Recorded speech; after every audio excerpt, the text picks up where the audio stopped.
జై మాల జై మాల జై మాల జై మాల కాపాడుకుందాం ప్రజాస్వామ్యాన్ని కాపాడుకుందాం ప్రజాస్వామ్యాన్ని జై భీమ్ జై భీమ్.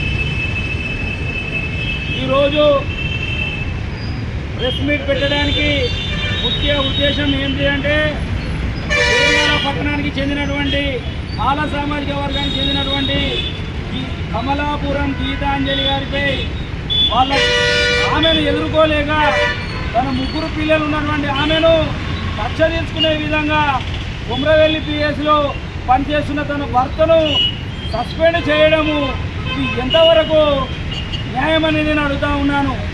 ఎందుకంటే ఆయన ఎక్కడ ఎలక్షన్లలో పాల్గొనలేదు, ఎక్కడ కండువా వేసుకోలేదు, ఎక్కడ గవర్నమెంట్ రూల్స్ బ్రేక్ చేయలేదు. అలాంటి కమలాపురం రమేష్ గారిపై చర్యలు తీసుకోవడం అంటే మీరు ఏం సంకేతం ఇస్తూ ఉన్నారు? ఈ తెలంగాణలో మాల సామాజిక వర్గాన్ని టార్గెట్ చేసే విధంగానే ఈ సస్పెన్షన్ మేము చూస్తూ ఉన్నాము. ఎందుకంటే మొన్నటి సర్పంచ్ ఎలక్షన్లలో యువతి మన గువ్వల మౌనిక గారు ఆమె పోటీ చేస్తూ ఉంటే ట్రాఫిక్ కానిస్టేబుల్గా విధులు నిర్వహిస్తున్నటువంటి ఏఎస్ రాజును కూడా అలాగే అకారణంగా సస్పెండ్ చేయడం జరిగింది. అక్కడ పార్టీ ఎవరైనా కానుకుంటున్న మాకు సంబంధం లేదు.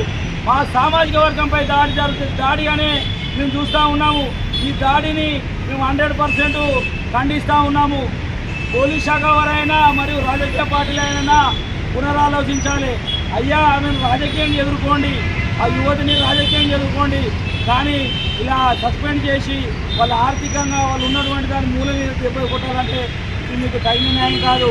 చేర్యాల మున్సిపల్ చెందినటువంటి ప్రజలారా ఇంకొకటే విజ్ఞప్తి చేస్తూ ఉన్నాను.